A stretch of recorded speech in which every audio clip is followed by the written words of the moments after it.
Selamat siang Bapak Ibu, salam dan bahagia. Sebelum kita memulai webinar kita kali ini, mari kita berdoa menurut agama dan kepercayaan kita masing-masing. Berdoa dimulai.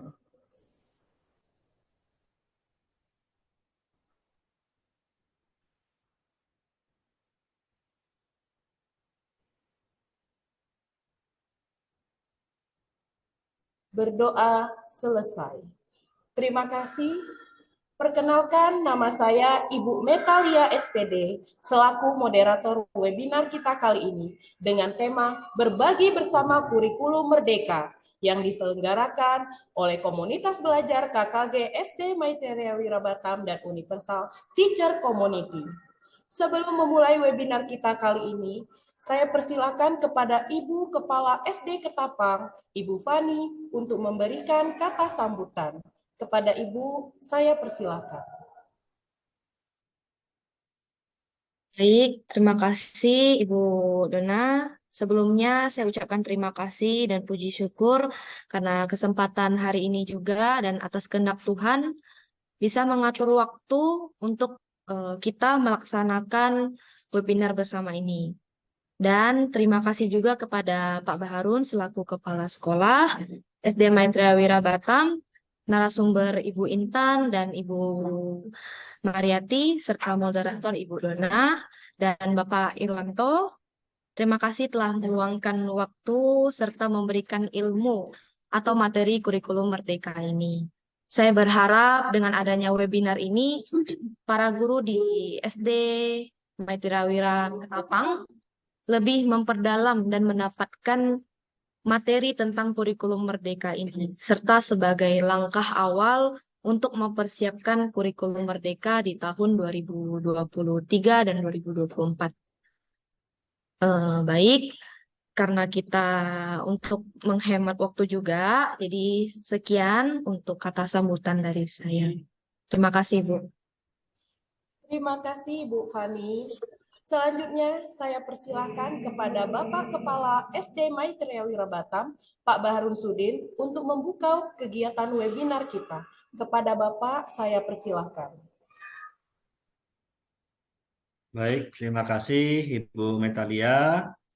Yang saya hormati Ibu Mariati sebagai narasumber hari ini dari SMA Maitreya Wira Batam. Selamat siang Ibu. Selamat siang juga kepada Bapak Ibu, khususnya kepada Ibu Intan selaku Wakil Kepala Sekolah di Sekolah SD Maitreya Wira dan sebagai narasumber juga siang ini. Ya, terima kasih atas kehadirannya, Bu.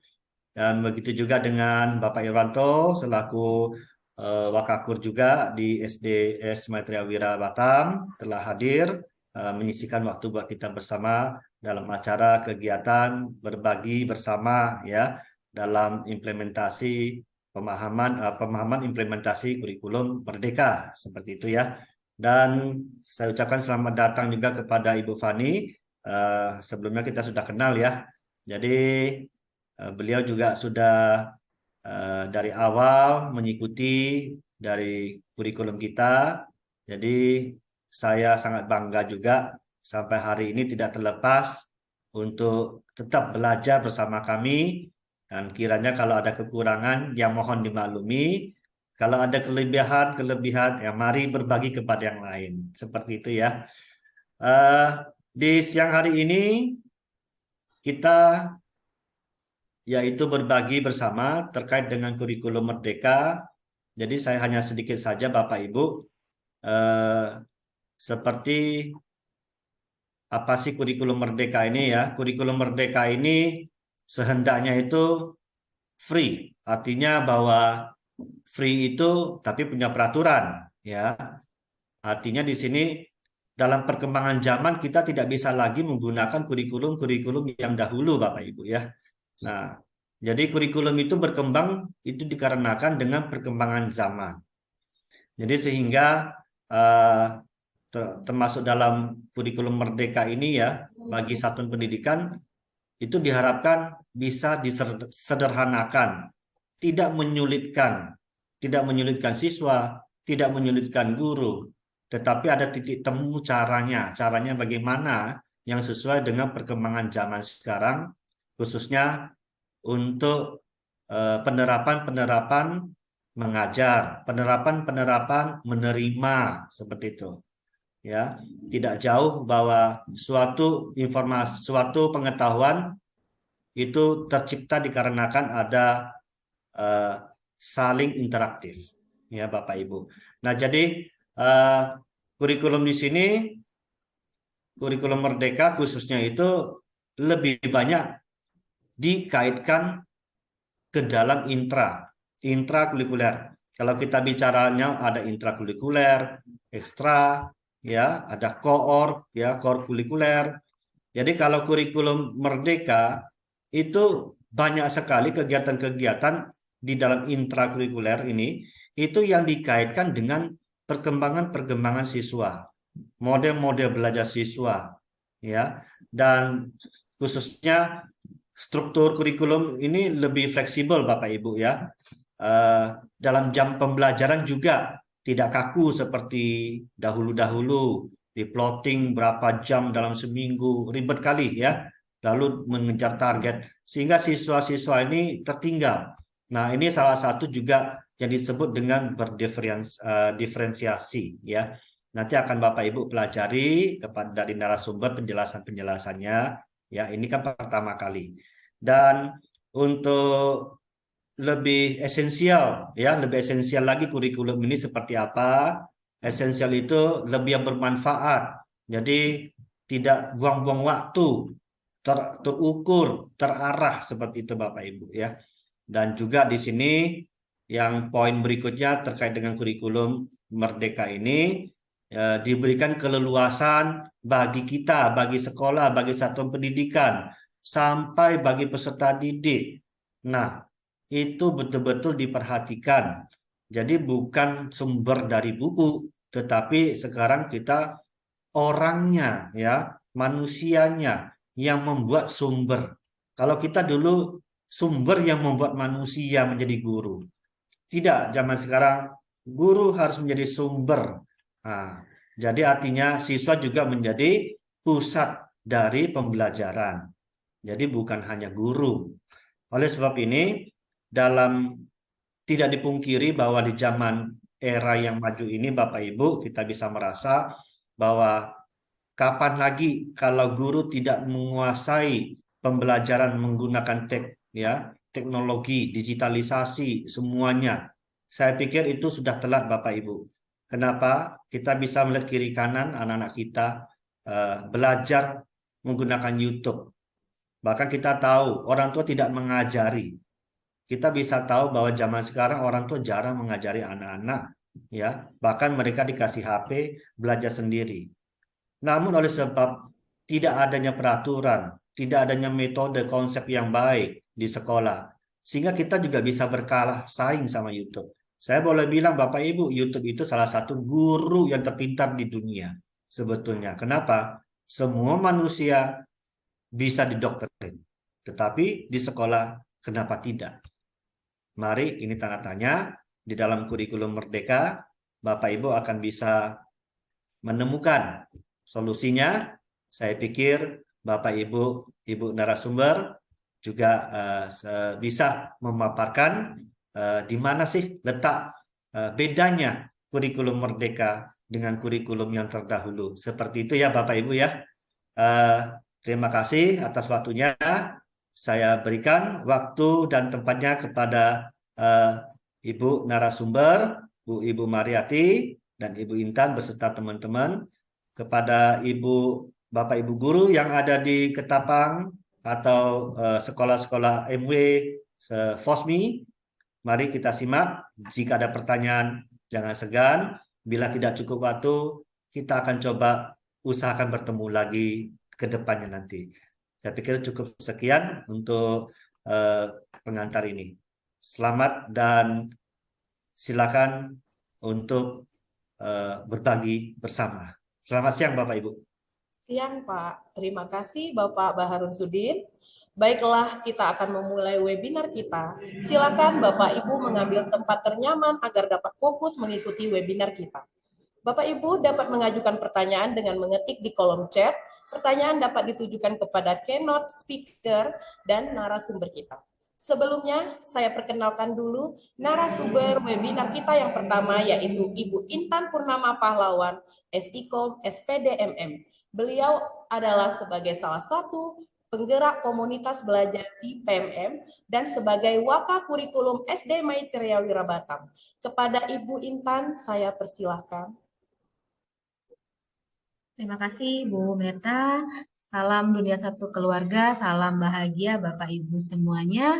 Teruntuk Pak Baharun dan Ibu Fani, serta kepada narasumber yang lain. Sungguh berbahagia sekali saya diberi kesempatan untuk berbagi bersama Bapak Ibu ya.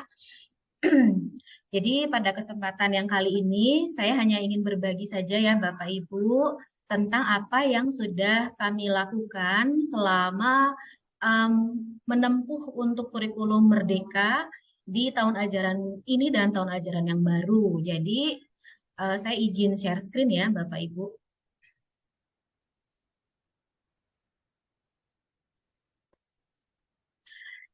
Topik yang pada hari ini akan saya bawakan berjudul tentang mengembangkan kompetensi kolaboratif sebagai seorang pendidik. Tentu saja walaupun kurikulum Merdeka adalah bersentral atau berpusat kepada peserta didik, tentu saja kita sebagai pendidik juga berfungsi, berperan sebagai seorang fasilitator. Tentunya seorang fasilitator atau pendidik membutuhkan kompetensi-kompetensi dalam diri kita untuk kita kembangkan supaya menjadi seorang pendidik yang dapat menjadi fasilitator atau sebagai kunci dari kurikulum Merdeka ini ya, sehingga penerapan kurikulum Merdeka tentu saja bisa menjadi lebih sukses. Nah, kalau misalnya kita telah lebih jauh, sebenarnya kita seorang pendidik ini bisa disebut seperti seorang profesi yang paling kesepian. Saya baru mendengar istilah ini dari topik ini yang memang kebetulan baru saja saya peroleh. Jadi kenapa ya kita sebagai pendidik kok bisa disebut sebagai profesi yang paling kesepian? Padahal kita sehari-hari selalu dikelilingi oleh peserta didik yang jumlahnya tentu tidak sedikit ya Bapak Ibu. Tetapi pada kenyataannya seorang pendidik itu kadang kita mengerjakan segala sesuatu itu hampir sendirian. Misalnya seperti membuat modul ajar atau RPP ya, membuat video pembelajaran dan sebagainya itu kadang kita sendiri, administrasi dibuat sendiri ya. Nah, untuk kurikulum Merdeka ini kita tidak lagi mengenal istilah individu, tapi kita lebih mengutamakan kegotong royong atau kebersamaan atau dalam istilah yang lagi ngetren yaitu kolaboratif atau bekerja sama. Jadi ada kompetensi yang perlu dikembangkan sebagai kompetensi kolaboratif. Ada 6, yaitu yang pertama adalah rasa percaya, yang kedua keterbukaan, yang ketiga pemahaman bersama, keempat kesadaran diri, kelima pola pikir bertumbuh, dan yang keenam menjadi pembelajar. Saya akan coba ya Bapak Ibu untuk menjelaskan satu demi satu. Bagaimana sih apa yang dimaksud dengan kompetensi yang pertama yaitu rasa percaya. Jadi rasa percaya ini adalah komponen dasar dari kolaboratif ya. Apa itu rasa percaya? Yaitu take and give, memberi dan menerima. Jadi kita tidak hanya memberi saja tapi tidak pernah menerima. Untuk kurikulum Merdeka ini ada butuhnya take and give, saling memberi dan saling menerima. Rasa percaya ini dapat memunculkan rasa aman secara psikologis. Artinya seorang pendidik akan merasa aman. Oh, saya ada rekannya. Saya tidak sendiri. Saya mempunyai rekan-rekan, saya punya atasan. Saya juga punya peserta didik yang dapat mendukung saya sebagai seorang pendidik. Itu ya, rasa aman secara psikologis. Kita juga dapat memiliki rasa percaya untuk saling bertanya. Ketika saya bertanya, rekan saya bisa membantu saya. Jadi itulah komponen dasar dari kolaborasi. Yang pertama itu rasa percaya. Lalu juga dapat meminimalkan miskomunikasi. Ketika kita mendapat kritik atau mendapat saran atau dapat masukan, kita tidak langsung mengambil sikap negatif. Misalnya ketika saya ditegur atas kekurangan saya pada saat saya mengajar, saya tidak langsung mengambil negatif, tapi saya akan memberikan versi terbaik dari pemikiran saya sebagai seorang pendidik. Jadi memang kita percaya bahwa yang memberi kritik itu bukan menghujat saya, tapi memberikan saya masukan yang baik untuk ke depannya. Lalu juga dalam pengambilan resiko serta inovasi. Jadi betul-betul rasa percaya diri ini memang harus kita tanamkan dulu di antara sesama pendidik, rekan, baik atasan, bawahan, atau sesama rekan. Untuk kompetensi yang kedua adalah keterbukaan. Jadi kita saling membuka diri ya dengan rekan kita atau atasan kita atau dengan bawahan kita tentang apa sih kekuatan dan kelemahan pada kemampuan kita mengajar. Pasti Bapak Ibu semua pernah mengajar ya karena kita pendidik. Jadi kita pasti punya kekuatan juga punya kelemahan. Contohnya saya. Misalnya, saya mampu untuk mengajar, memberikan materi itu dari abstrak ke konkret. Nah, tapi kelemahan saya kurang dalam menguasai pengontrolan kelas, pengelolaan kelas, ya. Jadi pasti setiap pendidik punya kemampuan dan punya kekuatan dan kelemahan. Jadi kita baiknya memang saling berbagi, tidak perlu malu, tidak perlu minder bahwa memang manusia pada dasarnya pasti memiliki kekuatan dan kelemahan. Lalu yang kedua, keterbukaan untuk bersedia berbagi strategi mengajar. Misalnya Bapak Ibu punya tips, oh saya mengajar materi ini, kuncinya tuh seperti ini. Misalnya kayak mengajar perkalian. Akan lebih mudah jika anak-anak kita ajari penjumlahan terlebih dahulu. Jadi kita bagikan strategi mengajar ini kepada rekan yang lain ya, yang mungkin separalel dengan kita. Sama-sama kelas 1, sama-sama kelas 2, dan seterusnya. Supaya memang peserta didik kita juga memiliki kesempatan, oh saya diajar dengan cara strategi yang sama. Jadi akan mencapai tujuan pembelajaran yang diinginkan. Karena di kurikulum Merdeka ini kita mengenal yang namanya tujuan pembelajaran ya. Setiap anak kita memang mengenal diferensiasi, tapi tetap memiliki tujuan pembelajaran yang ingin dicapai. Lalu kita juga bisa terbuka untuk berbagi cerita keberhasilan dan kegagalan sebagai guru. Misalnya saya pernah loh berhasil mengajari anak dengan metode misalnya memakai video pembelajaran. Tapi pernah juga saya gagal, misalnya oh rupanya saya tidak bisa mengoperasikan video saya pada saat pembelajaran. Jadi pada saat itu kegiatan di kelas terlihat kacau dan sebagainya. Jadi kita boleh saja untuk saling sharing ya Bapak Ibu seperti yang kita lakukan pada hari ini ya. Kompetensi yang ketiga adalah pemahaman bersama. Artinya merupakan usaha bersama sekelompok orang dengan latar belakang yang berbeda untuk memahami informasi. Bapak, Ibu, guru berasal dari latar belakang yang berbeda. Mungkin ada yang dari Ketapang, ya, ada yang dari Maitreya Batam. Tapi pada dasarnya kita bisa saling duduk bersama seperti sekarang, ya, berbagi bersama. Jadi kalau misalnya di sekolah masing-masing, kita juga bisa kalau misalnya kayak SD, itu kami sebutnya dengan KKG ya, kelompok kerja guru. Jadi kita menyediakan satu waktu untuk berkumpul bersama, membahas hal-hal yang penting ya, yang pasti berpusat kepada kebutuhan peserta didik kita. Baik materi atau video pembelajaran atau strategi mengajar dan sebagainya. Untuk kompetensi yang keempat adalah kesadaran diri. Ini yang paling hits ya di kurikulum Merdeka. Bagaimana seorang guru sangat penting untuk mengenal dirinya sendiri dan selalu berefleksi. Kita perlu memahami kekuatan dan kelemahan diri kita sebagai pengajar. Kita bisa dibilang harus bisa setiap kali melakukan sebelum pengajaran, saat pengajaran, dan sesudah mengajar, itu kita selalu penting untuk melakukan refleksi. Dengan demikian, kita bisa memahami kekuatan kita dan memperbaiki kelemahan kita. Guru juga perlu untuk merefleksi dan memahami metode apa sih yang kita paling kuasai dan metode apa yang tidak dikuasai. Jadi kalau memang kita menguasai, kita bisa berbagi ilmu.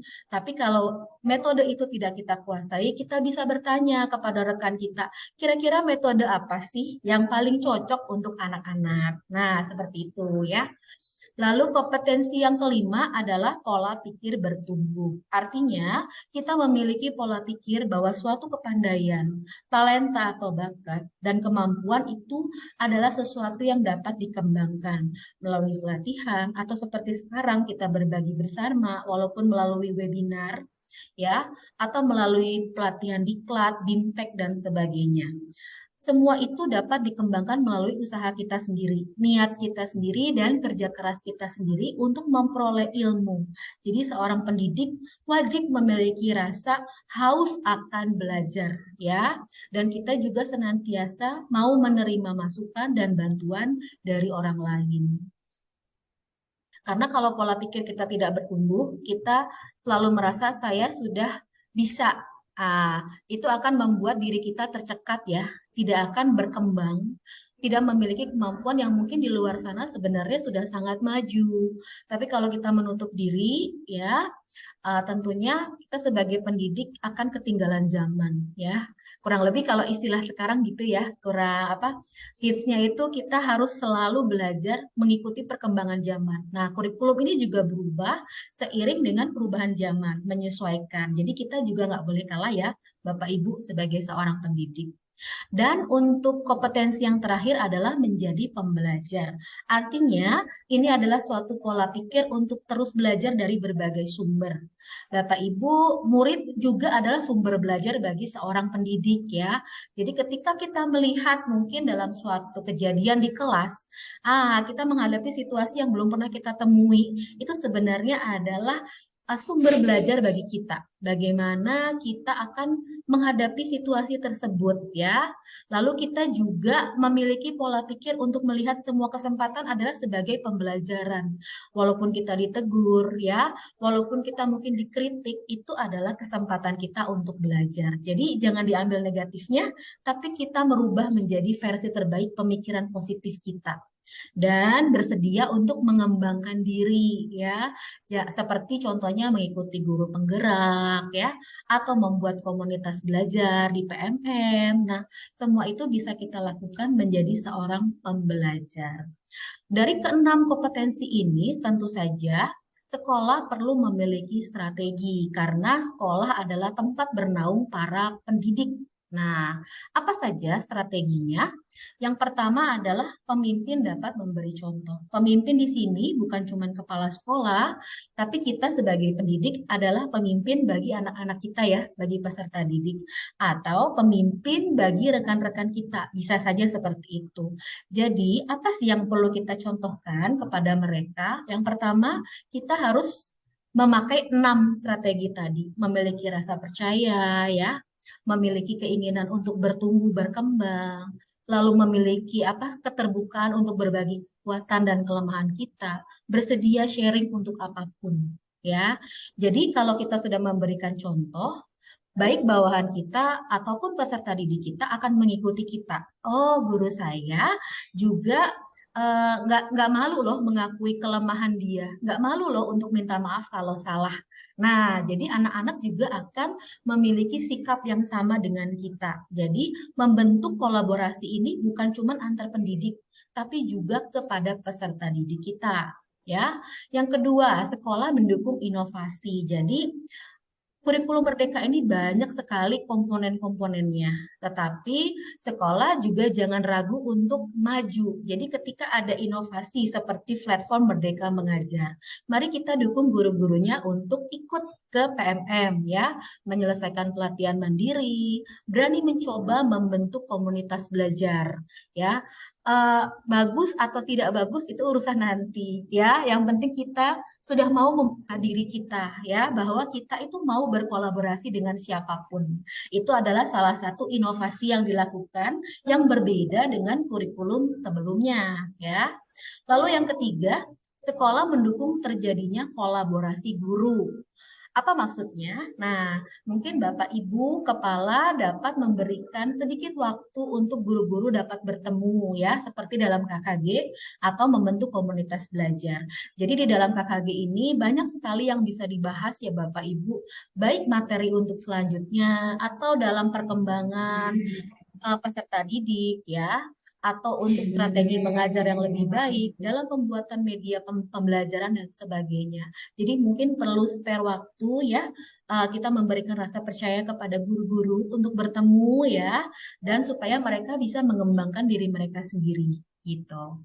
Dan yang terakhir adalah penilaian guru yang menilai kolaborasi. Jadi yang menilai bukan lagi atasan atau sesama rekan, tapi memang gurunya sendiri. Dia akan menilai apakah yang dilakukan olehnya ini apakah sudah berkembang kompetensi kolaborasinya atau belum. Jadi bukan kita ya, tapi gurunya sendiri yang menilai dirinya ya. Jadi penilaian diri, apakah dia sudah mampu berkolaborasi, apakah dia sudah memiliki rasa percaya terhadap rekan, memiliki keterbukaan ya, lalu mempunyai pola pikir yang bertumbuh dan sebagainya. Jadi ini gurunya yang menilai.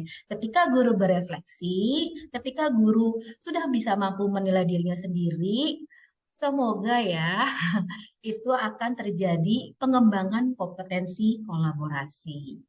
Nah, mungkin perbedaan antara kurikulum sebelumnya dengan kurikulum yang merdeka adalah seperti itu ya. Jadi sangat membutuhkan penguatan kompetensi kolaborasi khusus untuk pendidik dulu. Nanti kalau dari pendidik baru kita turun ke peserta didik dengan konsep yang sama.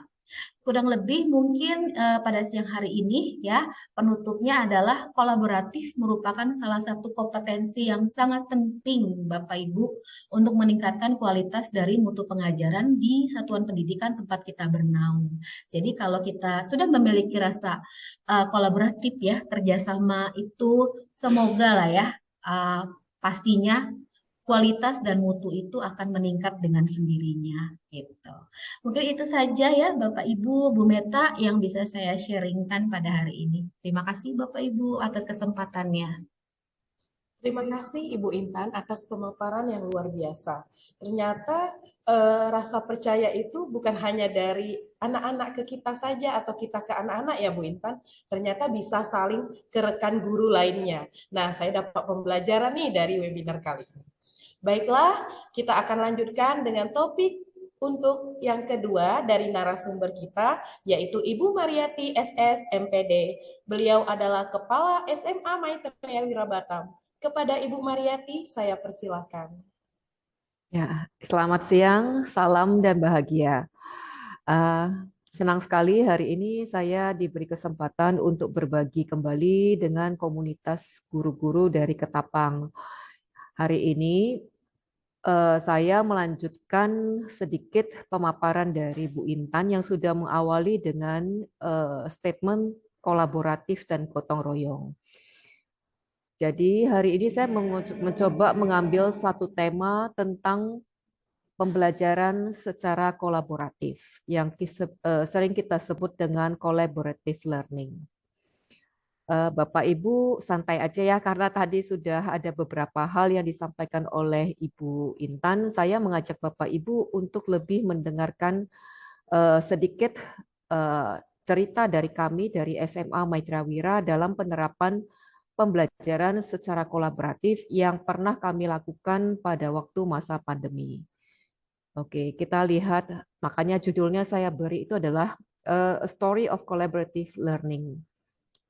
Ya, kita coba lihat. Saya mengawali definisi dari collaborative learning atau pembelajaran tentang secara kolaboratif itu dengan mengutip kutipan dari Ibunda Teresa.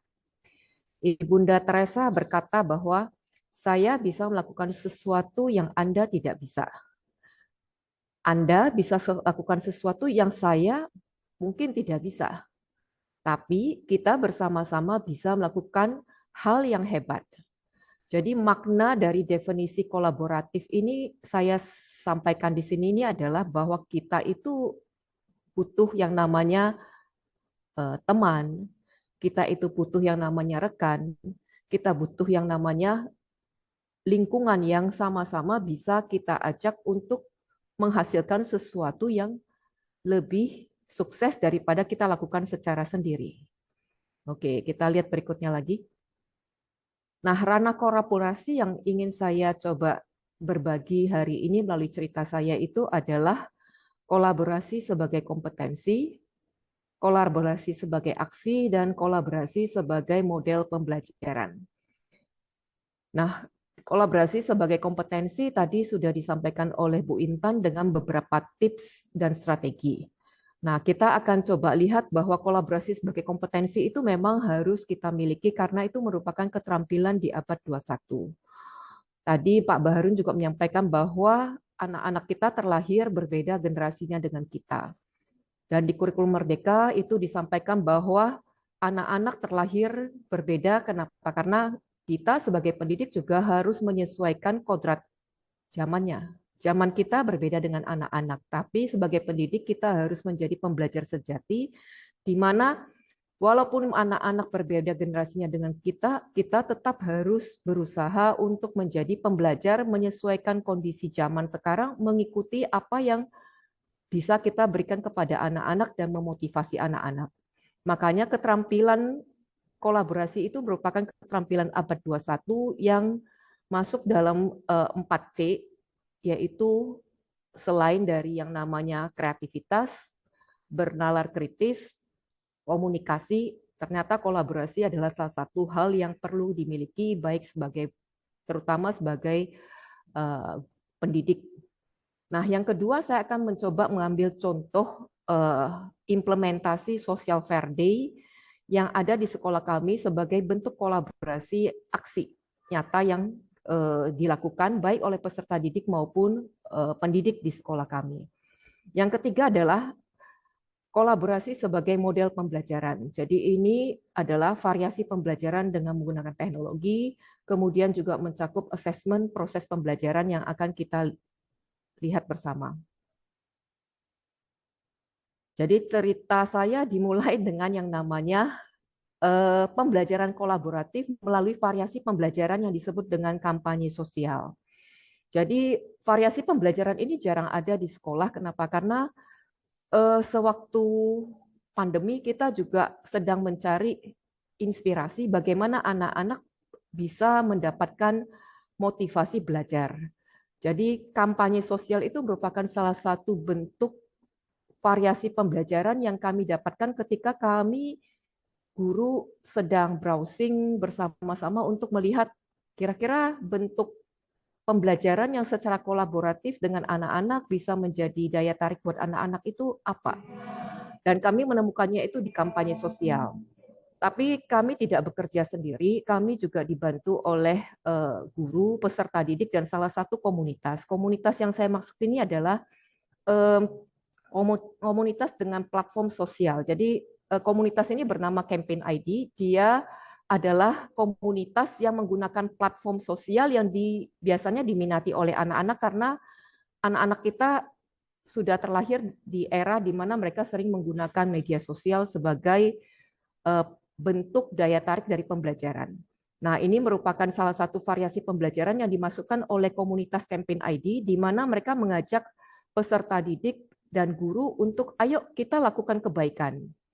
Tapi kita bisa lakukan itu tidak harus melalui hal-hal yang tertulis atau hanya bertatap layar, tapi kita bisa lakukan itu melalui kebaikan, kita memfoto kemudian mempostingkan sesuatu di sosial media. Jadi bentuk-bentuk kebaikan ini difasilitasin oleh Campaign ID melalui platform yang namanya Campaign for Change. Oke, kita lihat berikutnya lagi. Jadi awal dari kita bekerja sama dengan Campaign for Change itu adalah ketika kami melihat iklan di Instagram bahwa perusahaan Campaign for Change sedang melakukan bootcamp. Jadi waktu pandemi kita nggak bisa bertatap muka, bahkan kampanye sosial itu juga stuck, nggak bisa dalam bentuk massal, banyak orang. Jadi kita coba lakukan itu adalah melalui online. Nah, makanya nama kegiatannya juga disebut bootcamp atau istilahnya kita sebut itu pelatihan sebenarnya. Jadi pelatihan ini berlangsung lebih kurang selama 3 bulan dan dihadirin oleh kepala sekolah dan 2 guru. Jadi 2 guru yang akhirnya mencoba variasi pembelajaran itu di kelas nantinya. Nah, modul yang diberikan oleh mereka itu adalah tentang how to become a great campaign organizer, atau kita biasanya sebut itu adalah bagaimana kita menjadi seorang organizer kampanye sosial yang baik. Ya, jadi kami difasilitasin melalui tutorial Thinkerfit yang dibuat oleh Campaign ID, di mana di sana kami bisa belajar mandiri, kurang lebih seperti yang diadakan oleh pemerintah melalui portal Merdeka Belajar.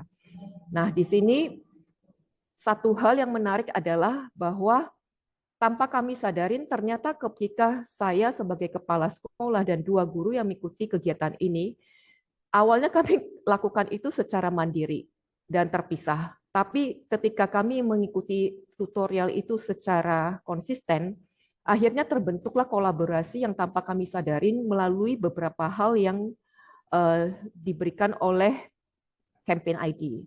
Salah satu yang mereka berikan di awal ketika kami yang mau melakukan kegiatan ini adalah melalui satu kalimat yang dia sebut dengan SMART. SMART ini kalau dalam kurikulum kita sering sebutnya itu sebagai tujuan.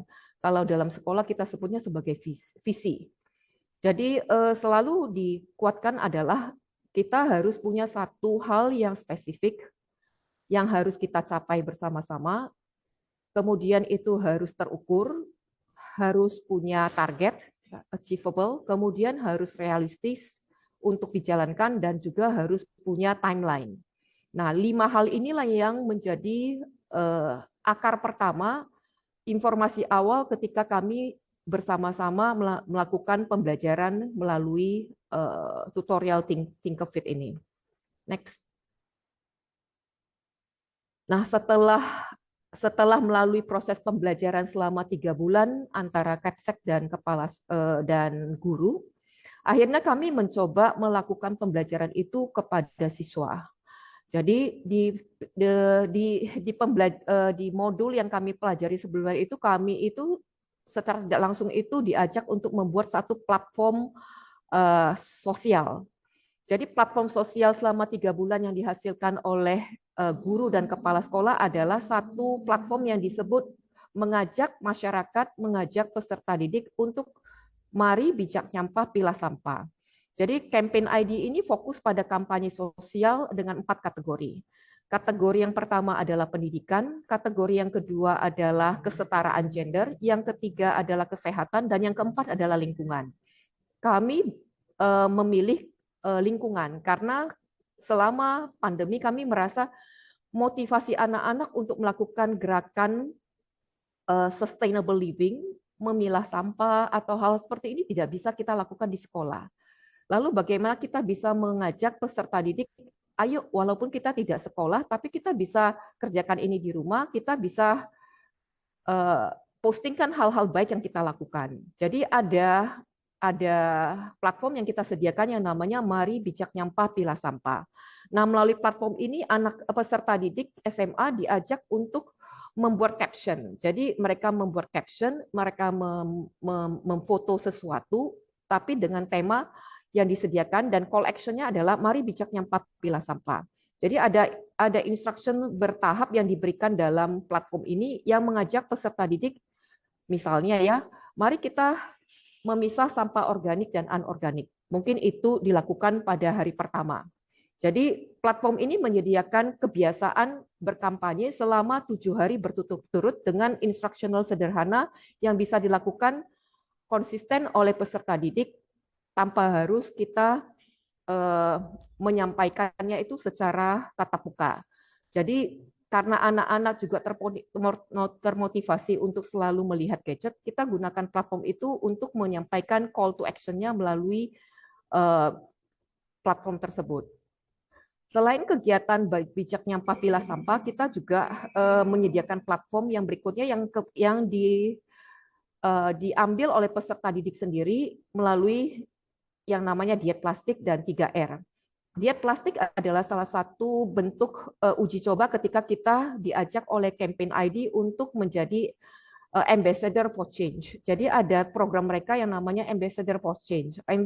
Ambassador for Change ini mengajak peserta didik yang tidak secara keseluruhan, tapi yang memiliki daya tarik secara kebutuhan bahwa mereka mau ikut berkampanye. Nah, tapi mereka menyusun platformnya sendiri.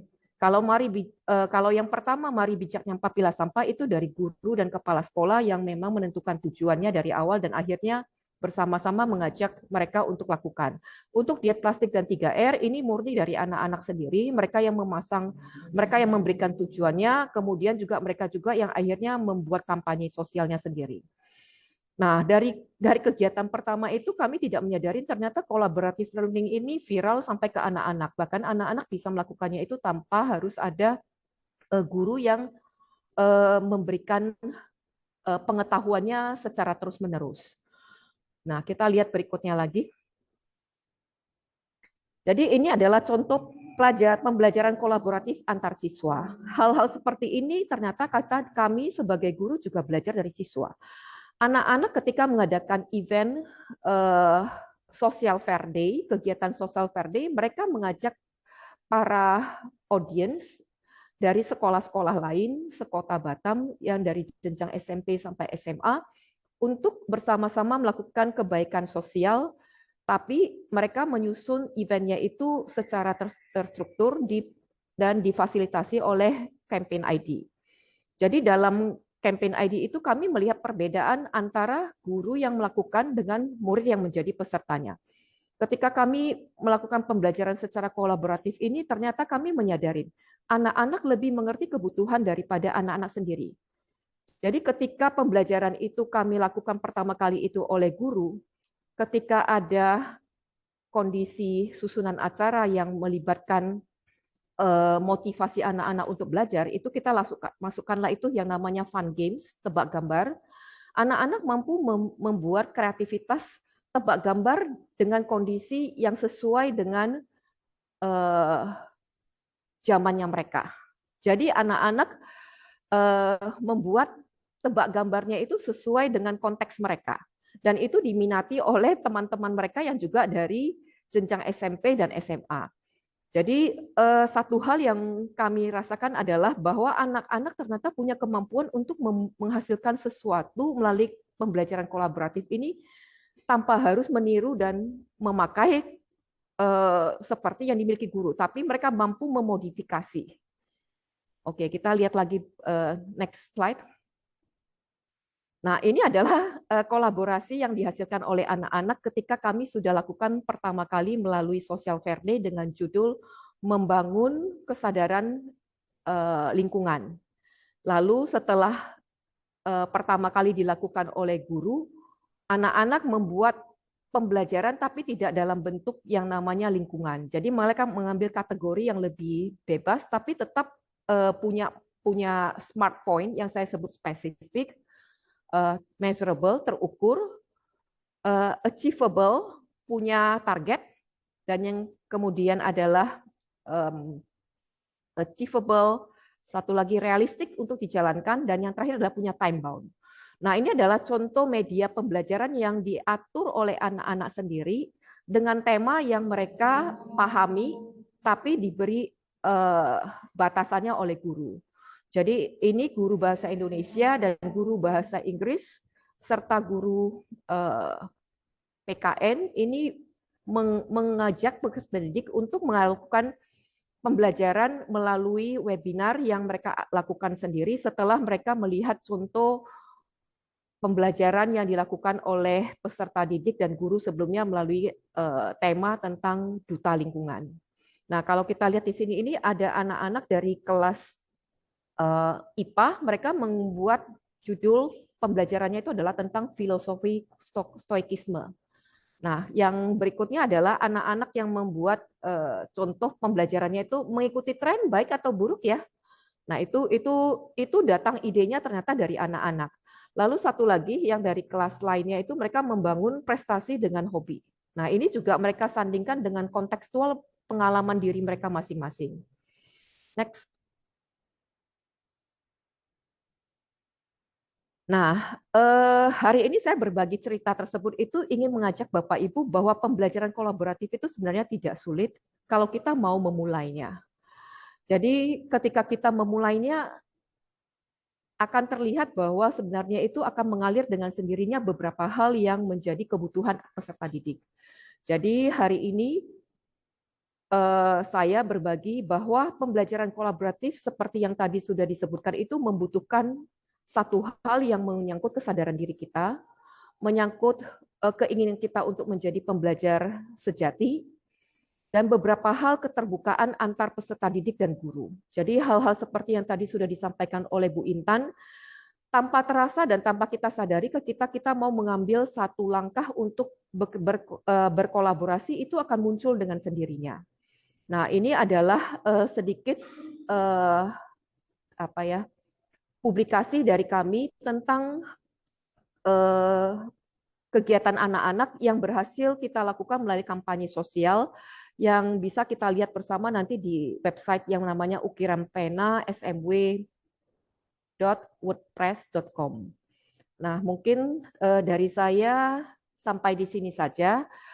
Karena kita juga ada sesi tanya jawab, saya lebih ingin sebenarnya berinteraksi dengan Bapak Ibu, karena kalau terlalu lama juga bicara itu tidak menjadi kurikulum merdeka yang kita mau. Kita inginnya malah ada interaksi, ada hal-hal yang Bapak Ibu, walaupun kami berbaginya sedikit, tapi bisa membuat Bapak Ibu punya sedikit inspirasi yang bisa dipetik dari cerita singkat tentang sekolah kami. Terima kasih.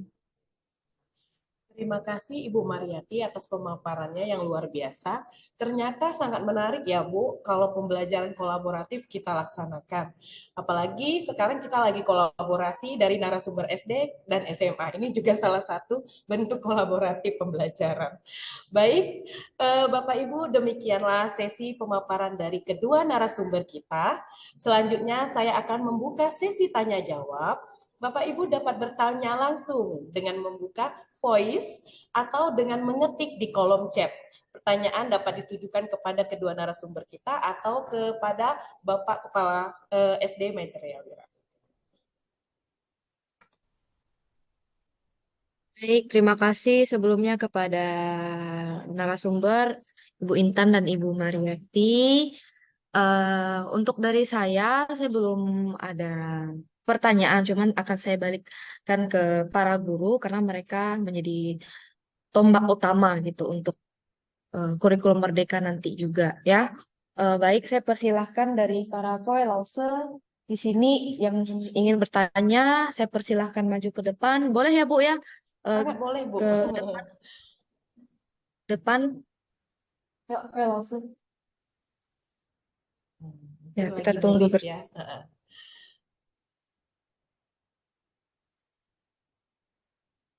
Oke, sembari kita menunggu guru-guru dari Ketapang. Nah, saya ingin bertanya nih kepada Ibu narasumber, boleh salah satu, boleh juga dua-duanya. Apa sih perbedaan signifikan dari kurikulum kita sebelumnya, K13, dengan kurikulum Merdeka Pusat sekarang? daripada keseluruhan, ngerti kan? Jadi kita ini penggerak Oke. dari mereka, ngerti kan? Ah, Kamu Ibu. itu kalau pintar itu kelak kamu tuh Oke, sedikit bocor ya, intermezzo. Baik, saya ulangi, apa sih perbedaan yang signifikan dari kurikulum sebelumnya yang kita laksanakan yaitu K13 dengan kurikulum Merdeka sekarang ini? Boleh salah satunya Bu Intan boleh atau Bu Mariati boleh?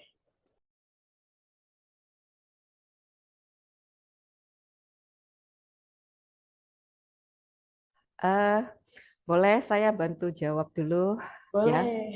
Ya, terima kasih untuk pertanyaannya Bu Metalia. Jadi apa yang menjadi signifikannya ya perbedaan antara kurikulum 13 dengan kurikulum Merdeka ini?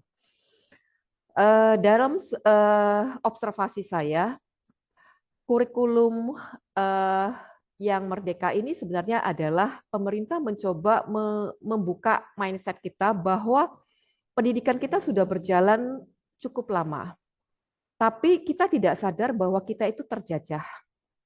Kenapa? Karena unsur-unsur penjajahan di masa kolonialisme Belanda itu ternyata terbawa sampai ke pembiasaan kita di pendidikan. Bahkan ke mindset para guru dan dosen yang sudah berjalan begitu lama, walaupun kita sudah tidak terjajah ya, kita sudah merdeka setelah 17 Agustus. Nah, jadi pemerintah mencoba membuat satu mindset bahwa kita itu bisa sama-sama. Jadi melalui profil pelajar Pancasila ada yang namanya adalah mandiri, yang mau ditekankan pemerintah. Kemudian itu juga berpikir secara nalar kritis. Nah, itu dua hal. Kemudian juga kebinekaan global yang mau diajak bersama-sama melalui platform dengan 5P5 Pancasila ini. Kita mau mengajak guru-guru, ayo kita mengubah pola mengajar kita yang biasanya teacher centered itu harus mengarah ke student centered. Dan banyak teknik-teknik pembelajaran yang tadi mungkin antara lain itu di kurikulum Merdeka disampaikan diferensiasi pembelajaran. Kolaboratif learning itu salah satu adalah strategi pembelajaran yang sebenarnya juga ada. Tapi kita masih lebih kepada ayo kita lihat dulu yang mana mau kita perbaiki. Oke. Jadi kurang lebih itu sebenarnya perbedaannya tidak signifikan sekali karena ada value-value yang kita teruskan. Jadi tidak semerta-merta adalah hal yang baru sebenarnya karena ada value-value lama yang juga sebenarnya di kurikulum K13 itu ada. Seperti kalau di kurikulum K13 itu ada CBSA dulu namanya, pembelajaran secara aktif dan interaktif. Kemudian juga kalau kita sampaikan itu ada juga yang namanya selain CBSA itu contohnya saya ambil misalnya value tentang hal-hal yang menjadi selain kalau dalam Pancasila kita itu poin pertama ketuhanan yang Maha Esa. Nah, itu kan sebenarnya value. Value itu sebenarnya diteruskan juga di kurikulum Merdeka. Ya, kayak tadi saya sebutkan profil P5 itu termasuk salah satunya adalah keimanan dan ketakwaan. Selain tadi hal-hal yang lain yang saya sebutkan. Jadi value-value ini tetap ada sebenarnya. Jadi perbedaannya yang paling signifikan itu adalah lebih kepada metode, strategi. Karena pembiasaan kita, tanpa kita sadari, apalagi sekarang dengan kodrat zaman yang sudah berbeda. Kita dituntut untuk lebih memahami, karena ada 4 generasi yang sedang berproses pada saat ini. Kalau Bapak Ibu memang sering membaca literasi, ya Bapak Ibu kenal dengan istilah yang namanya baby boomer. Yaitu mereka yang terlahir sebelum tahun 1960. Lalu ada yang namanya setelah baby boomer kita sebut generasi X yang terlahir di tahun setelah 1960. Ya. Lalu ada yang namanya generasi Y. Setelah generasi X, generasi Y. Lalu ada generasi Z dan kita akan menghadapi generasi yang namanya alpha dan omega. Jadi hal-hal seperti ini memang perlu kita terus menjadi pembelajar. Jadi mungkin sekilas saya bisa sampaikan perbedaannya lebih ke sana sih. Ya, terima kasih. Terima kasih Bu Mariati. Wah, berarti lebih ke aksi nyatanya ya Bu ya. Mungkin dari kurikulum sebelumnya. Jadi lebih banyak prakteknya kita ke anak-anak. Baiklah, saya persilahkan kepada Bapak Ibu. Ya, baik. Oh ya, maaf.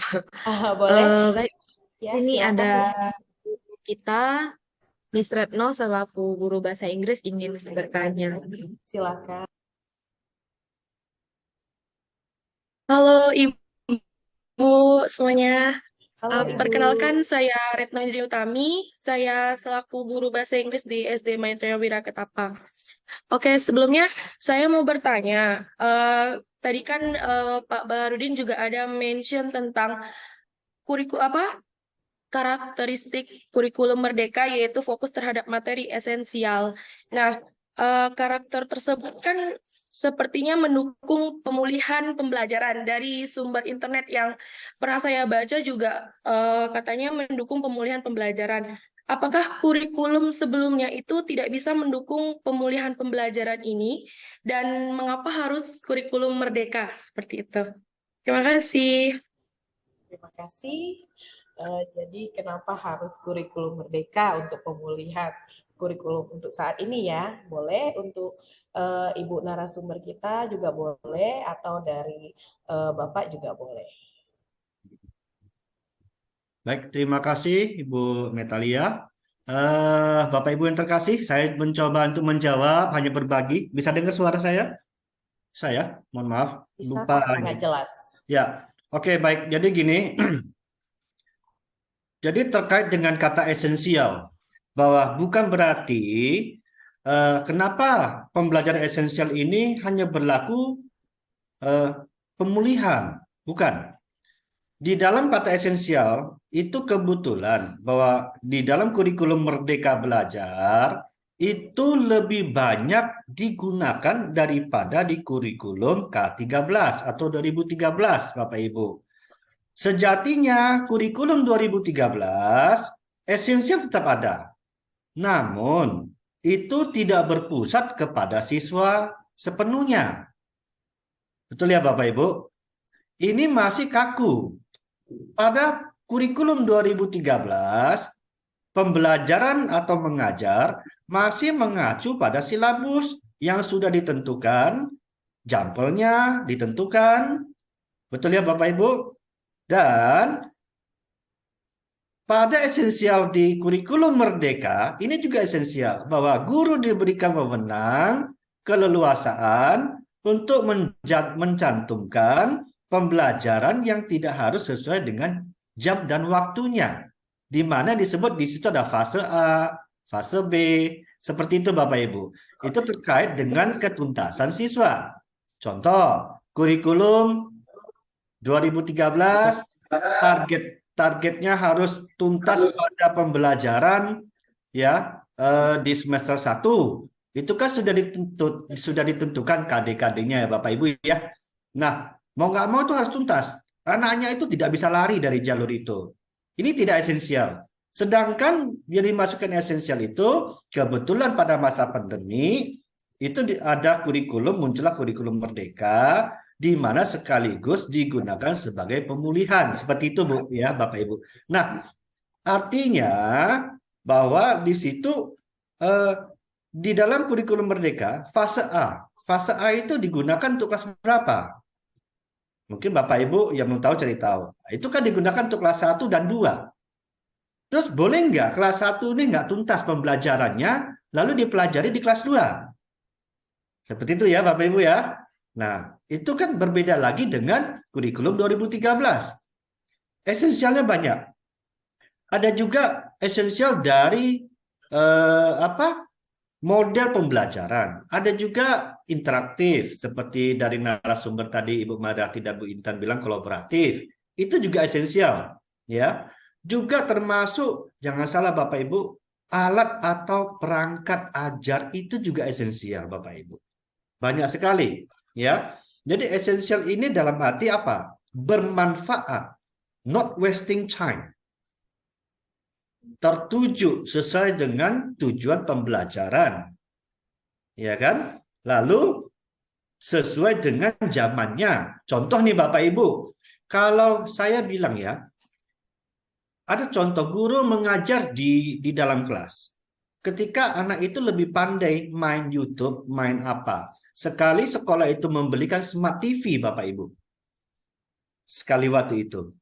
Dan siswa duduk bersama, diajarkan YouTube. Nah, pada saat itu guru itu tidak bisa memainkan smart TV, apalagi touchscreen. Mungkin dari kita sini sudah pernah pakai touchscreen?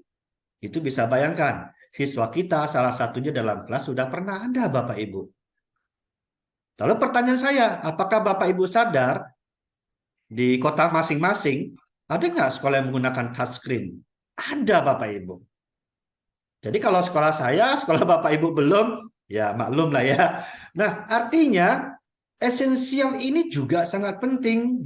Digitalisasi, kemajuan modern. Makanya seperti yang narasumber sampaikan bahwa esensial ini bukan sekedar pemulihan, Bapak Ibu. Mohon ini diperhatikan. Esensial itu harus sinkron, selaras dengan kemajuan zaman. Seperti itu Bapak Ibu maksudnya. Jadi kata-kata untuk bahwa masa pemulihan pandemi sudah tidak ada ya. Intinya bahwa semua sudah sama. Sekarang masa penyetaraan, masa menyelaraskan dengan zamannya. Mungkin dari narasumber nanti berapa 4.0 atau 5.0 sekarang ya. Nah, itu saya kurang paham. Bapak Ibu narasumber mungkin lebih tahu di situ, boleh saling berbagi. Silakan Bapak Ibu, terima kasih. Begitu saja, Bu, cukup? Ya. Terima Oke. kasih Pak Baharun. Wah, kita harus ikutin ya zaman ya Pak ya. Jadi generasi Z lagi, bukan X atau Y, tapi lebih ke generasi Z. Baik, di sini juga setelah bergabung Bapak perintis kita yang dari POSMI ada Pak Chandra Kusuma. Pak Chandra Kusuma boleh memberikan sedikit tentang kurikulum Merdeka atau boleh bertanya juga boleh. Atau dari Bapak Ibu yang lain juga boleh, kita buka masih sesi tanya jawabnya.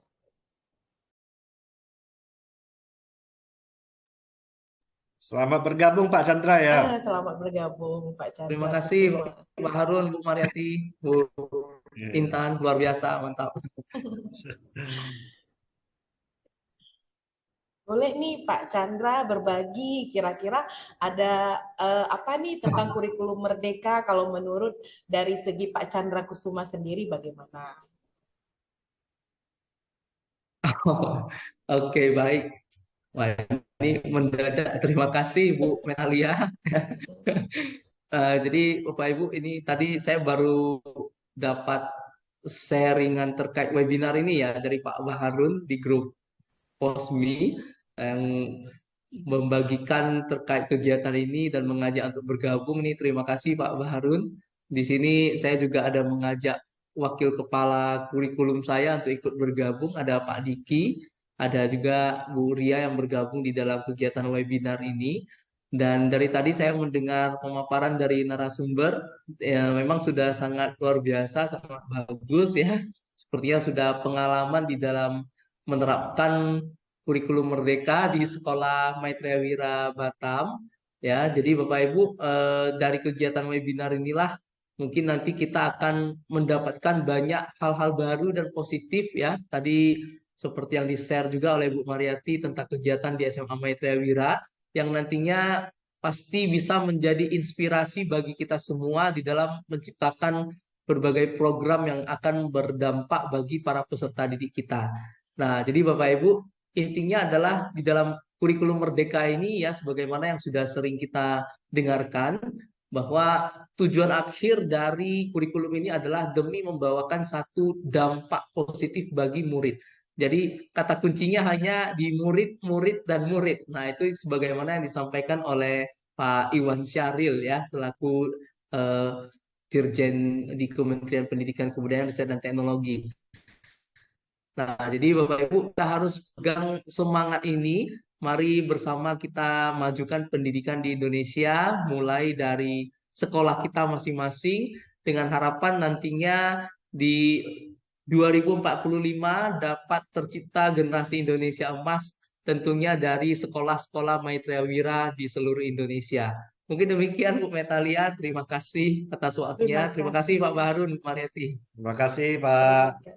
Semangat. Terima kasih Pak Chandra. Wah, luar biasa ya Pak ya. Jadi bukan hanya dari segi guru saja nih yang harus aktif. Jadi di kurikulum Merdeka ini siswa-siswi kita juga harus aktif bagaimana kita mengembangkan untuk generasi emas kita di abad ke-21.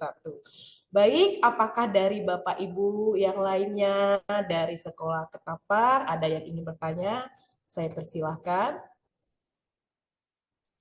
Ya, untuk Bapak dan Ibu telah menjawab pertanyaan saya. Ya, terima kasih Ibu. Apakah dari rekan lainnya ada? Ya, baik Bu. Ini ada pertanyaan dari saya sendiri. Tadi kan ada membahas tentang kolaborasi di kolaborasi itu ada kepala sekolah, guru, anak murid, dan di bawahnya ada komunitas.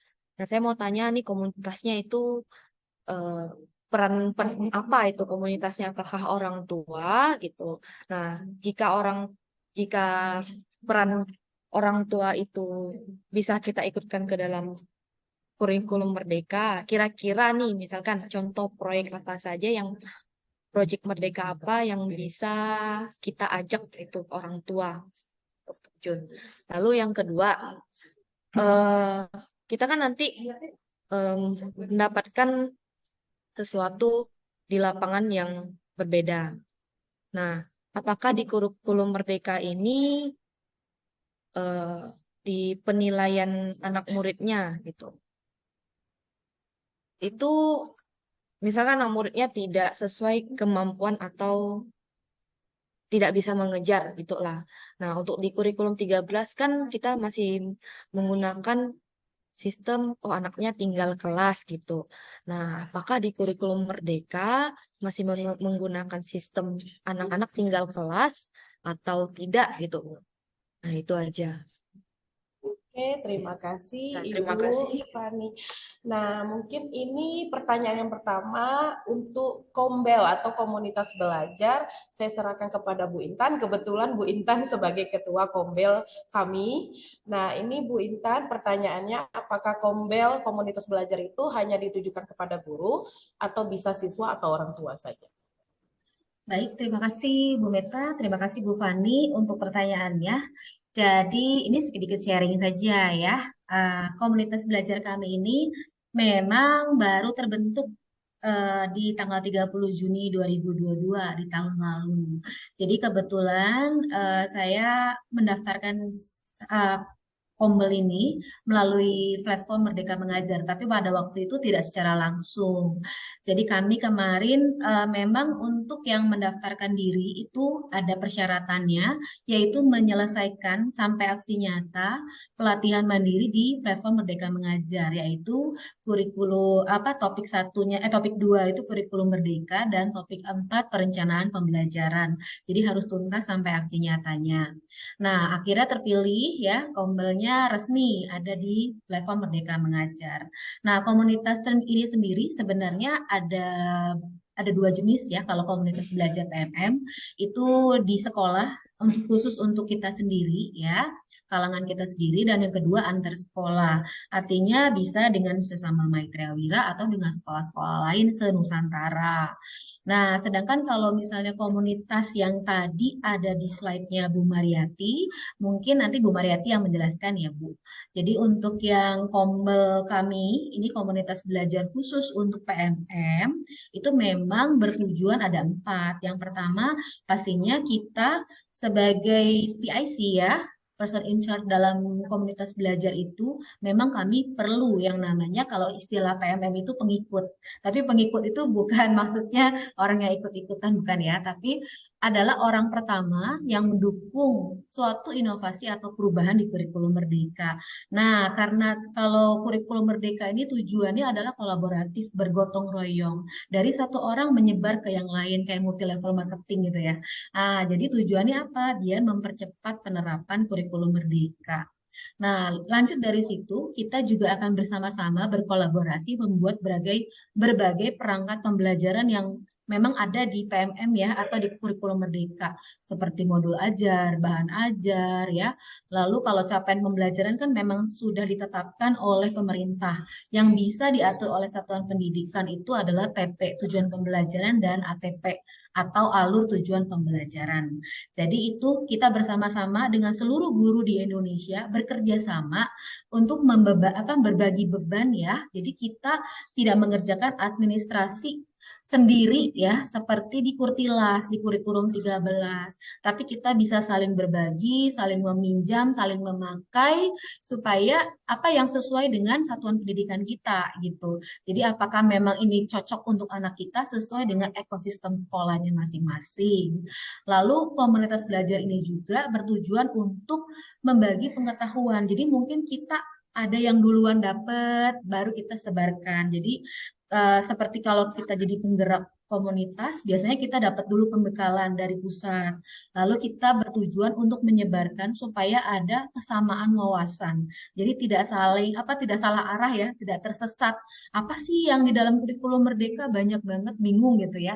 Nah, komunitas belajar ini membantu kita untuk mengenal dari basic dulu sampai ke tahap lanjutan. Jadi kalau di sekolah kami di Maitreya Wira, untuk SD-nya memang ada pembekalan setiap minggunya, Bu. Jadi bertahap dari komponen awal gimana apa sih kurikulum Merdeka, lanjut membuat perangkat ajarnya, lanjut lagi sampai ke asesmen dan yang terakhir tentang evaluasi atau e-raport.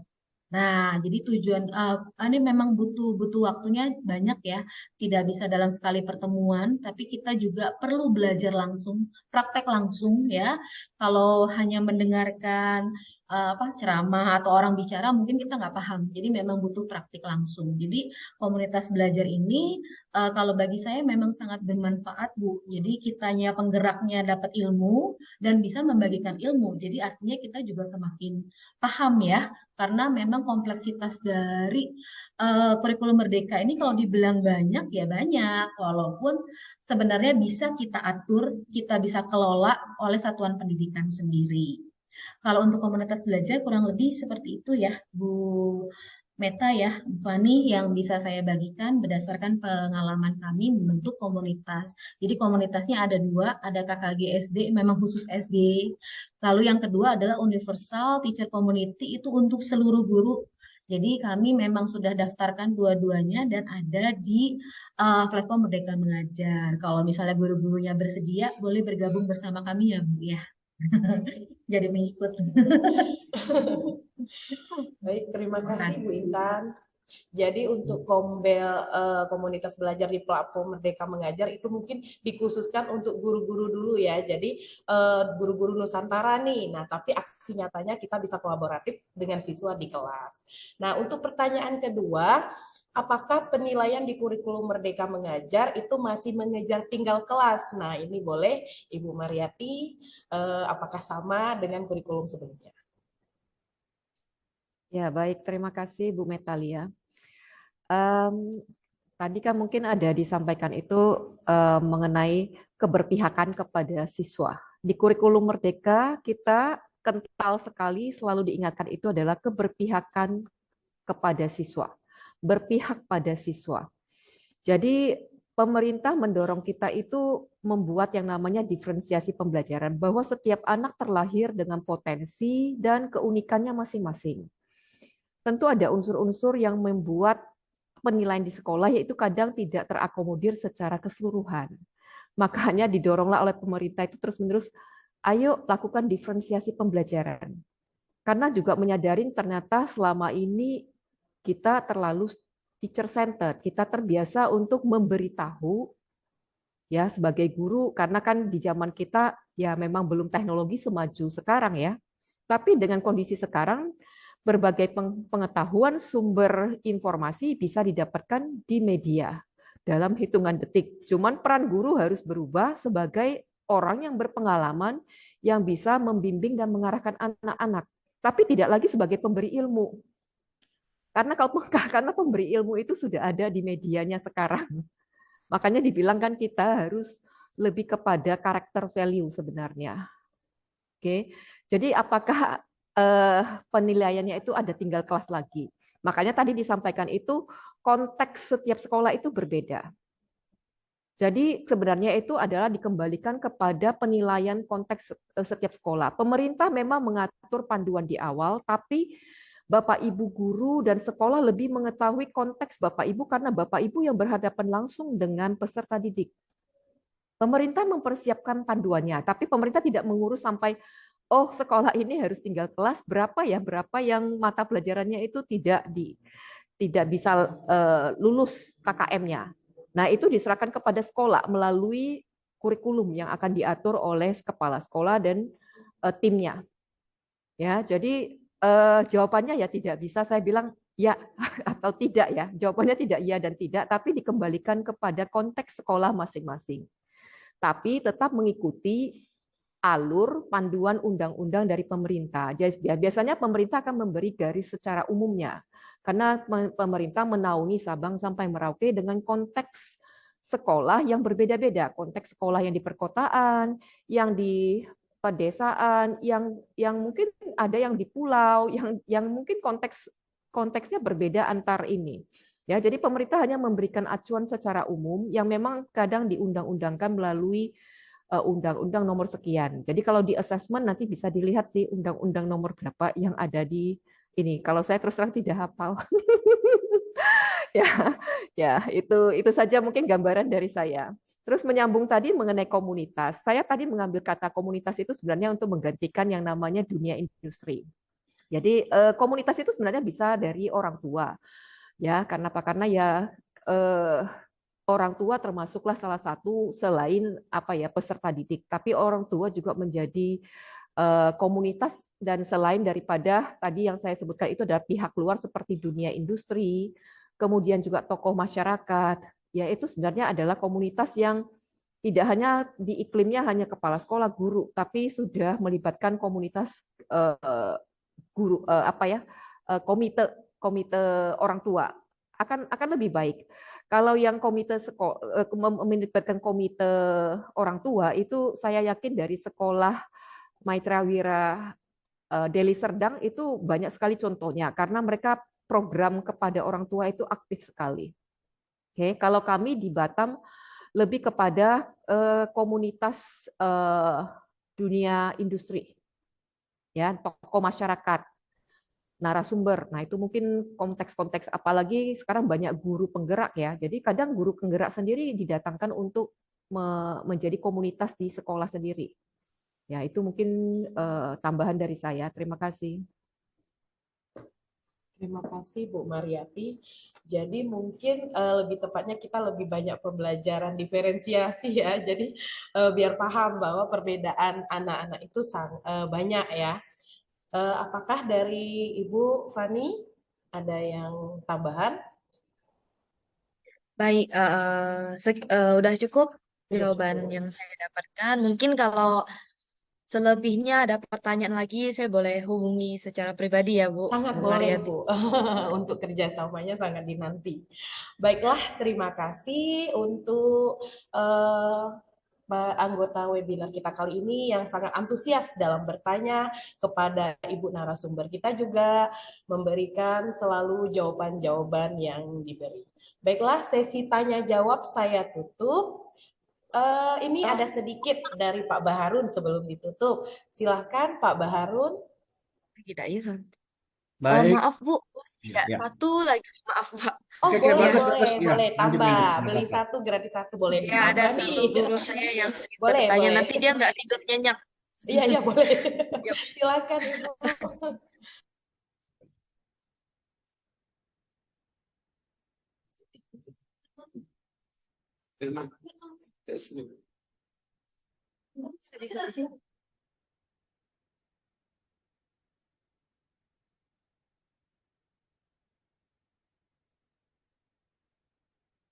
Halo, selamat sore Bapak Ibu narasumber.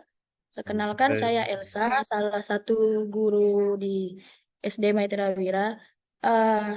Yang ingin saya tanyakan Bapak Ibu, kan kami di jenjang SD ya. Jadi, apakah ada contoh pembelajaran kolaboratif yang cocok untuk jenjang SD, terutama di SD tingkat rendah, gitu Bapak Ibu? Karena kan kalau yang tadi dijabarkan kan salah satu contoh kolaboratif yang ada di tingkat SMA. Sedangkan kan tujuan kolaboratif ini untuk meningkatkan kualitas dari mutu guru-gurunya juga yang ada di sekolah. Terima kasih. Terima kasih Ibu. Untuk pembelajaran kolaboratif di tingkat SD, apakah ada untuk sekarang? Boleh Bapak Ibu narasumber? Baik, izin berbagi ya. Jadi sebenarnya topik dari kompetensi kolaboratif ini panjang kelanjutannya. Cuman tadi saya ringkas saja. Jadi sebenarnya untuk strategi dari kolaboratif ini saya lebih tertuju kepada gurunya, bukan kepada peserta didiknya. Jadi memang ada beberapa metode Bapak Ibu, ada yang satu guru satu kelompok ya. Jadi memang butuh waktu lagi untuk menjelaskan karena ini topiknya juga lumayan banyak ya, lumayan besar. Lalu ada yang dua guru untuk satu kelompok, dua guru dua kelompok, jadi istilahnya itu banyak. Nah, Untuk yang kelas rendah sendiri memang disesuaikan dengan ekosistem sekolah. Misalnya ada satu guru yang mengajar, dia disebut guru utama, ada juga satu guru yang sebagai guru pembimbing, bukan pendamping ya. Kalau guru pendamping itu kan untuk anak berkebutuhan khusus, disebutnya ini guru pembimbing. Jadi kalau saya ambil contoh dulu ya, ini misalnya satu kelompok anak di kelas, ini semua bergabung, tapi ada dua guru di dalamnya. Ya, satu guru utama, satu guru pembimbing. Guru utama bertugas untuk mengajarkan materi, sedangkan guru pembimbing bertugas untuk mengevaluasi proses pembelajaran yang dilakukan oleh murid. Jadi kolaborasinya ini lebih kepada gurunya, bukan kepada muridnya. Karena untuk anak dengan kelompok kelas rendah ya, untuk kelas 1, 2, 3 disebutnya, itu anak kelas kecil atau kelas rendah, itu memang untuk diskusi itu mungkin belum bisa ya. Kerja kelompok bisa, tapi mungkin belum seperti apa yang kita harapkan seperti untuk anak kelas tinggi. Jadi mungkin bisa pakai dua guru seperti itu. Nah, biasanya dua guru ini berkelanjutan dari TK ya. Kalau TK itu biasanya ada guru utama, ada guru asistennya. Nah, di SD untuk kelas rendah sebenarnya bisa juga diterapkan seperti itu. Nah, jadi guru utama ini tugasnya memberikan materi, sedangkan untuk yang menilai proses kelanjutan, pemahaman anak sudah sampai atau belum adalah tugas guru pembimbing. Nanti kedua guru ini bisa saling bertukar peran di pembelajaran berikutnya sesuai dengan kemampuan yang mereka kuasai. Nah, pentingnya antara guru utama dengan guru pembimbing memang harus berkolaborasi supaya tidak ada ketimpangan atau kesalahan miskomunikasi, istilahnya seperti itu. Yang kedua, bisa saja satu guru dengan dua guru untuk dua kelompok. Jadi anak ini dibagi. Mana anak yang biasanya kita bagi dua ya. Anak sesuai dari kemampuan yang paling dia belum bisa, sampai anak yang memiliki kemampuan menengah. Dan yang selanjutnya adalah untuk kelompok anak yang memang sudah memiliki pemahaman terhadap materi tersebut. Nah, guru ini saling bertukar peran. Ada dua-duanya guru utama, tapi mereka memimpin dua kelompok yang berbeda. Jadi banyak sekali metode-metodenya untuk kolaboratif pendidik ya Ibu. Jadi untuk di penyesuaian ini memang saya nggak bisa jelaskan pada saat hari ini, tapi kurang lebih bayangannya seperti itu ya. Bisa memakai metode banyak untuk gurunya dan kelompok anaknya, tapi tidak mengkhususkan kepada peserta didiknya. Kurang lebih seperti itu, semoga bisa menjawab ya Bu. Terima kasih Bu Intan. Mungkin untuk saat ini belum, tapi tidak menutup kemungkinan ke depannya kami dari pihak SD ya Bu Intan ya, akan ada kolaboratif untuk siswanya. Jadi ditunggu saja ya webinar selanjutnya. Baik, ini ada sedikit nih tambahan dari Bapak Kepala. Boleh Pak Baharun Sudin? Saya persilakan. Oh, ya. Baik Bu Meta, ya ucapan saya selamat sore Bapak Ibu ya, selamat sore semua. Sebelum penutupan, saya tidak mau nanti pertemuan hari ini akan menyia-nyiakan walaupun sedikit waktu ya. Mudah-mudahan ini akan ada hasilnya dari narasumber, kita semua, FOSMI ya, kita saling belajar. Yang pertama kepada sekolah FOSMI atau di Ketapang khususnya, yang ingin saya tanyakan dulu, gantian saya bertanya. Apakah di sekolah sana sudah mendaftarkan menjadi sekolah yang menggunakan kurikulum Merdeka? Itu tolong nanti dicatat dan dijawab dulu. Dicatat dan dijawab ya. Jangan sampai sudah belajar setengah mati, rupanya sekolahnya masih menggunakan kurikulum 2013. Itu harus diingat. Kalau memang ingin mendaftar, saya pikir tidak salah ya. Kalau salah mau dikoreksi. Nanti sudah dibuka atau belum ya? Coba dicek untuk sudah mendaftarkan diri sekolah ya menjadi sekolah menggunakan kurikulum Merdeka.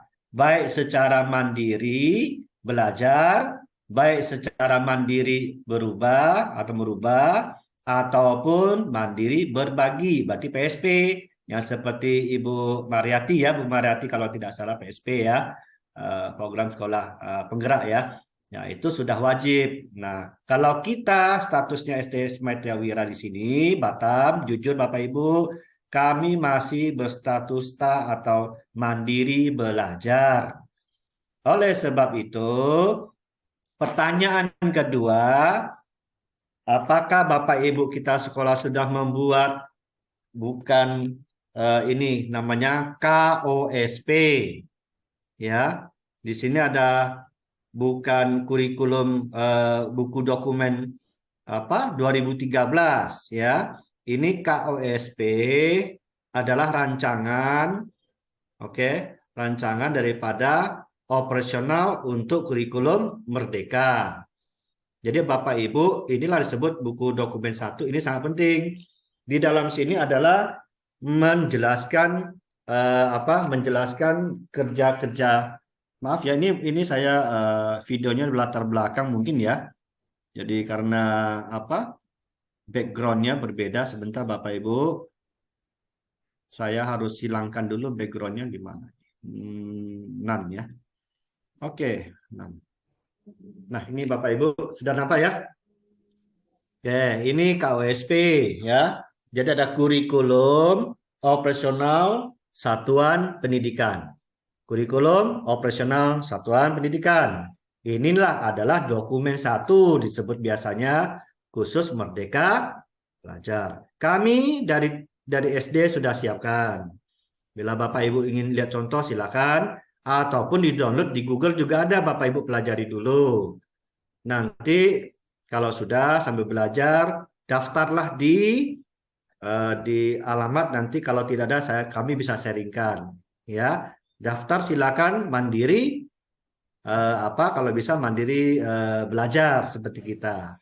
Dan kita di sini sudah mau menjadi mandiri berubah. Jadi bertahap Bapak Ibu ya. Nah, pertanyaan saya kedua yang tadi, apakah sudah pernah menyusun atau mendownload KOSP ya. Lalu yang kedua pertanyaannya, kalau sudah 2 itu Bapak Ibu baru dalami dulu, baru akan mendalami proses standar penilaian, proses standar pelaksanaan pembelajaran yang menggunakan dasar-dasar KOSP. Jadi nun jauh kita menanyakan bagaimana ya kolaborasinya, bagaimana ya P5-nya. Kalau kita dulu zaman saya, Bapak ini udah P4. Masih ingat ya dulu ya Bu Ma, P4 kita ya. Kalau sekarang P5. Kembali lagi ya. Nah, jadi Bapak Ibu, ini penting. Jadi, lalu pertanyaan berikutnya, kalau seandainya Pak, jadi kurikulum pegang berapa? Ini 2 jadinya Bapak Ibu. Kami sudah 2 susun dan ini sudah diserahkan ke Dinas Pendidikan Kota Batam dan sudah disahkan oleh pejabat sana pokoknya. Nah, jadi berdasarkan inilah sekolah kita dianggap sudah mempunyai kurikulum satuan pendidikan yang mana satu yaitu KOSP, satunya kurikulum 2013 ya. Ini Bapak Ibu ya. Oke, ini yang untuk KOSP-nya ya. Nah, nanti kita akan coba berbagi saja. Nah, jadi 2 pertanyaan saya Bapak Ibu itu akan men-trigger awal perjalanan melangkah ke dunia merdeka belajar. Jadi salam dari saya, merdeka buat Bapak Ibu semuanya. Jangan sampai kita susah-susah. Merdeka itu bebas, tetapi dalam peraturan, kehendak dari siswa tercapai, kehendak daripada guru tercapai. Itu saja dari saya. Izin Ibu narasumber, Bapak Ibu perintis, Bapak Ibu guru yang saya hormati di belakang di sana, yang di Ketapang, salam dunia satu keluarga, luar biasa. Salam semangat Bapak Ibu semuanya. Mantap, jangan segan ya Bapak Ibu ya. Oke, silakan saya kembali waktu. Terima kasih atas 3 menitnya dari ke Ibu Metalia. Ya, terima kasih Pak Baharun. Wah, jadi kepala sekolah penggerak nih Bu Fani. Jadi 2 pertanyaan itu ditujukan kepada Bu Fani nih, boleh hubungin Pak Kepala Sekolah kita Pak Baharun Sudin. Jadi kepala sekolah penggerak Pak, jadi belum ada nih. Baik, sesi tanya jawab saya tutup. Silakan Bapak Ibu membuka kamera, berikan senyum termanisnya. Kita akan masuk sesi foto bersama. Oke, 1, 2, 3, smile. Oke. Bu, Ya, saya izin mohon ini ya, minta waktu untuk lause-lause join Zoom dulu biar oh sesi gitu. fotonya nampak semua. Agak ya boleh. Iya. Udah kepalanya nggak apa-apa, kamerain aja Bu. Kamera aja. Udah Arahkan aja. agak maju Atau saja lebih ya. agak maju guru-gurunya. Udah tadi sudah difoto. Lanjut lagi. Oke, ya. Oke. Oke, 1, 2, 3, smile. Oke, boleh berkumpul yang lain. 1, 2, 3. Oke, terima kasih. Tibalah kita di penghujung acara webinar. Banyak sekali ya ternyata manfaat dari webinar berbagi bersama kurikulum merdeka ini. Semoga kedepannya kami dapat selalu berbagi hal positif tentang kurikulum merdeka. Terima kasih, salam berbagi dan bertumbuh bersama. Selamat sore Bapak Ibu, sampai bertemu kembali di webinar selanjutnya. Terima kasih untuk semuanya, Bapak Ibu. Terima kasih juga Terima Bapak kasih Ibu. Bapak Ibu. Mari izin Salam semuanya kenal. juga.